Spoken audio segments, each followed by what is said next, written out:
Hello Hello 大家好晚上好အားလုံးမင်္ဂလာပါဒီနေ့မှာဘာဟင်းလေးနဲ့မိတ်ဆက်ပေးမလဲဆိုတော့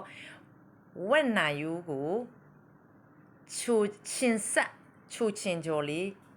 နဲ့မိတ်ဆက်ပေးမှာဖြစ်ပါတယ်အရင်ဦးဆုံးဝက်နာယူကိုခုတ်ထစ်ပြီးတော့မှတန့်ရှင်းစင်ကြယ်အောင်ရေနွေးကြွကြွစုလေးနဲ့ဂျင်း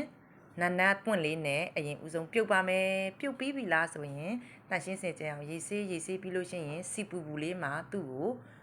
အရင်လိမ့်ကြော်လေးကြော်ပါအောင်မယ်အခုလိုမျိုးအညိုရောင်လေးတန်းလာပြီဆိုလို့ရှိရင်သူ့ကိုအနီရောင်လေးလိမ့်နေအောင်တန်းနေအောင်လေးကြော်တယ်ဆိုလို့ရှိရင်ဒီဝက်နိုင်ရိုးကိုတရုတ်လိုဖိုက်လို့ခေါ်ပါတယ်ကဲအဲ့ဒါလေးကိုရပြီဆိုလို့ရှိရင်တကြားငရုတ်သီးနန်းနာပွင့်အဲ့ဒါလေးတွေကိုတကြားရဲ့နန်းနာပွင့်ရဲ့အဲ့ဒါလေးတွေကိုကြော်ပါမယ်အရင်စီတက်ပါမယ်ဒါလေးကတော့ဖိုက်ကူလေးကိုအလိုညူတန်းလာပြီဆိုလို့ရှိရင်ခဏနေကတကြားတွေနန်းနာပွင့်နေကြာညုအပြစ်အကျဲလေးတွေနဲ့ထည့်ပြီးတော့မှနှပ်ပါမယ်နှပ်ပြီးပြီဆိုရင်တော့ဝက်နိုင်ရိုးချိုချင်းဆက်လေးရပါပြီအားလုံးတကြားဟောင်းမင်္ဂလာပါ